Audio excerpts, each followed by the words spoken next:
Hi, I'm Alex, and thanks for tuning in to the French Kiss Cook. Today we're gonna make a beautiful, bright, and flavorful pasta dish. It is my aubergine and chicken pasta. Yes, an aubergine is the same thing as an eggplant, so let's get started. Preheat your oven to 425 Fahrenheit. Then we'll cut the top and the bottom part of the aubergine, and then cut it into 1-inch cubes.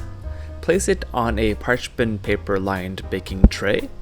And then we'll do the same with our onion, chop it into 1/2-inch cubes and onto the prepared pan it goes. And for the garlic, I like to chop off the top of the garlic head to expose the cloves and then place it on the tray. Make sure to salt the aubergine very well to extract all of the bitterness, and then drizzle everything generously with olive oil. Then into our preheated oven it goes until nice and roasted, about 25 minutes to 30 minutes. Next up, we'll cook our pasta in a large pot of boiling water, give it some nice salt, and then place your pasta. Stir it around so it doesn't stick to the bottom until it gets boiling again, and then we'll let that go. Now to cut the chicken, I want to make sure to use a non-porous surface, so like a hard plastic cutting board. Cut it into strips and then into 1-inch cubes. And then once those are all cut up, preheat your pan to medium-high heat, drizzle in a little bit of olive oil, place your cubes of chicken in the pan, and cook them fully. Remove some pasta water from the pasta and then drain the pasta. It should be ready at this point. Season the cooked chicken with some pepper and some nice sea salt.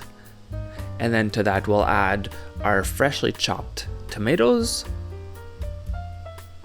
and some passata, which is some crushed tomato sauce you can generally find in the superstore.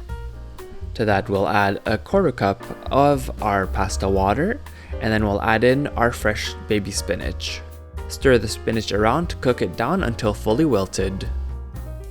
Then remove your vegetables from the oven, and then we'll place our aubergine and our roasted onion into the pan. Then squeeze out as much roasted garlic bulbs as you want into our pan with the vegetables.